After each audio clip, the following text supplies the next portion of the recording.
so good to have you back again. Thank you. It's good to be back. Can you share with our audience what makes caring for senior dogs so unique and rewarding? Senior dogs, senior cats, they've grown out of all of their kind of young nests, and they're usually settled in. They, very routine. They know what they like. They're easy to their personalities are set, kind of pick up their personalities pretty quickly. And generally, most senior pets are a bit more reserved, steady, stable, and just, kind of make that really good companion. How does the Pet Alliance approach the specialized needs of senior dogs? So with our senior dogs, a lot of it's going to be dietary. All of our dogs are fed a science diet, food-based program while they're in the shelter, and we recommend that as they transition because there are so many types and varieties. My personal dog is on a kind of a joint diet, so she has a tendency to have hip dysplasia, so weight maintenance and a good salmon-based diet really helps all that. And so you keep her weight in control and a good diet, and she doesn't have to go on any other medications. So it typically starts with like dietary needs, whether they have kidney issues, because as dogs age, just like people, things start to fall apart. So. You've had a rich career working with children and youth. How have those experiences influenced your approach to animal welfare? So yes, I was in child welfare for 25 years. I always knew as a teenager that when I turned 50, I would work in animal welfare. 50 seemed really old when you're 15. And so when I turned 51, I left child welfare and went into animal welfare. In child welfare, I ran foster programs, adoption, group homes, emergency shelters for kids, and I do that for dogs and cats. We run foster programs, adoption programs, shelters. So it was the concept was relatively seamless a transition. There are infinitely more regulations around working with children than there are animals. There are a lot more volunteers, oddly, that want to work with animals than with children. So the 25 years really prepared me working with volunteers, with staff, with funders, all of those things. I had to bring all of those skill sets to animal welfare. Well, maybe because they don't want to mess up a child. but with an animal, it's kind of hard to mess that up. The biggest surprise was I kept asking for all the regulations because child welfare just has volumes and volumes of regulations, and animal welfare not so much.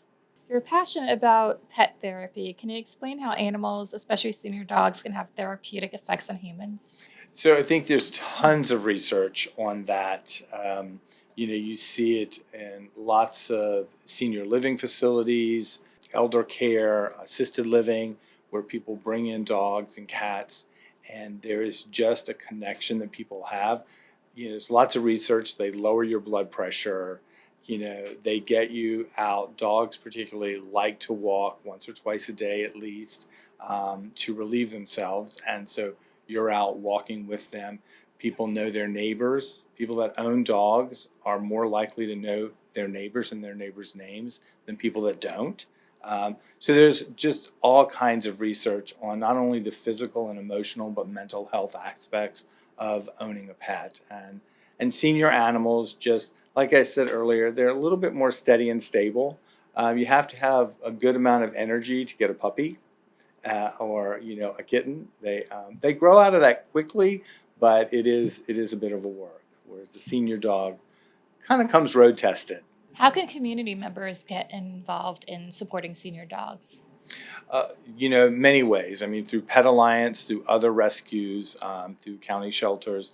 We all have senior dogs in our care, and being a volunteer, coming on site, working with the animals, potentially signing up to be a foster parent, and having the animal in your house for a few days prior to adoption. That always gives us a little bit more information about the dog's behavior. We like to see how a dog behaves in a home, and that's great. So, multitude of ways that people can just come and spend time in the shelter petting the dog, just giving the dog attention. And that's pretty easy. Are there volunteer opportunities at the Pet Alliance? Yeah, we have a multitude of opportunities at Pet Alliance, ranging from bark buddies to kitten cuddlers to foster parents to coming in and helping with some paperwork, maybe doing some landscaping stuff, lots of volunteer activities for individuals, groups. You have to be 16 or older to volunteer without your parent, but 14 and 15-year-olds can volunteer with their parent at one of our 10 offsite locations. How does someone become a foster parent? Is it called foster parent to a Yeah. dog? Yes. So to be a foster parent, there's a quick kind of sign up orientation online. I foster. I'm currently fostering a 4-year-old dog that may end up staying at my house. It's just really a cute dog.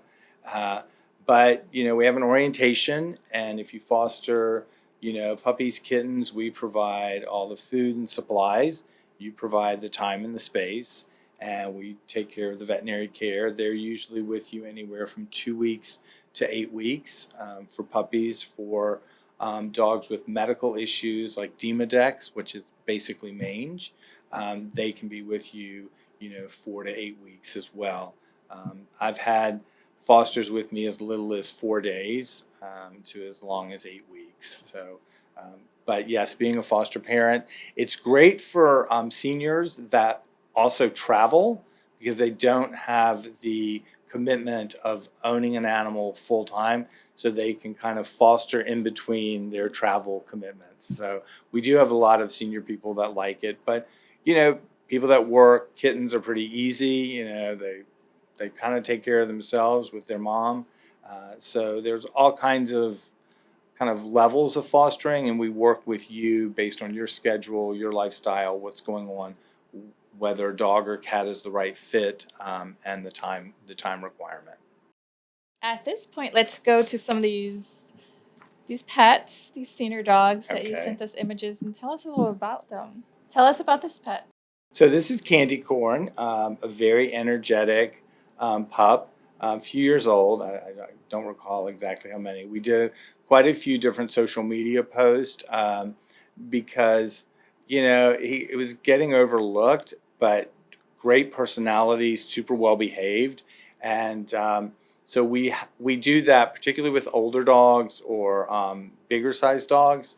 We have to do a lot more social media push. But Candy Corn was adopted. It was a fan favorite, staff favorite. So we were very excited about that. It's so cute. I don't know why anyone would not want to adopt him. Everybody's got their own style and taste. We're okay with that. We'll do a little bit more effort when they need it. All right, how about this cutie here? She was a bit of a pistol. Chihuahua? She's a small Chihuahua mix, and we had to do a little bit of extra time and care with her. She sometimes liked men and sometimes didn't. And so, we were working with that, and she was quite a bit older when she was turned in. I think she was turned in because of the health of her owner. So we do get quite a few older dogs and cats that their owner's health has caused the surrender. And she was one of them. She was a little mouthy, so we kind of worked that out of her, and definitely was like some days she really liked me and other days I was the devil incarnate. We could not tell. But she was adopted to a senior woman, and they're doing quite well. Well, Charles could be a little bit temperamental. They can. I couldn't figure her out. I was like, there were some days she's like, "You're the best person ever," and then other days, yeah, she didn't want to be near me. So Yeah, I have a Chihuahua. yeah. It rarely happens, but sometimes she gets mad at me for some reason. Yeah. And this one here. So he was again a bit older. Really, relatively good behavior. So we are always glad when people that surrender their dogs, they're not behavior problems, because that becomes a bit more challenging. And, a little bit more energy than we were expecting, for an older dog, but well trained, new commands, sit, heel, stay, all those kinds of things. So those are things that we try to teach dogs when they're in our shelters. We don't always have a lot of time. Our average dog is with us 9.5 days before adoption, so we don't always have a long amount of time. But in this case, he came kind of house ready. He was already house trained, knew the commands, and we just had to, find the right person that wanted a kind of a bigger sized dog and a little bit older. Do you have any personal stories that you would like to share of senior dogs? So we had a senior dog in 2017 named Samson. And Samson came to us at 11 years of age, had been with his owner his entire life, and the owners were surrendering him because they couldn't find a place to live. And that actually was the impetus for me creating the Pet Apartment Registry at Pet Alliance and working with communities in the greater Orlando area to get them to eliminate their breed restrictions as part of their housing rentals. So we have 21 communities in this market that don't have breeder size restrictions. And, we're part of a national group. I'm actually heading up a national initiative working with very large, big box shelters and animal welfare organizations to kind of take that nationally, because it is one of the major reasons that senior dogs get surrendered to us. And where can someone learn more or stay connected? Our website, petallianceorlando.org, and we keep our adoptions, our volunteer opportunities, our event stuff, and then kind of our what I call our social service, community service components on the website. Well, thank you so much for being here. I really appreciate it. You're welcome. It was good to be here. If you're enjoying this show, please subscribe to our channel and follow our Instagram, Facebook, and Twitter accounts.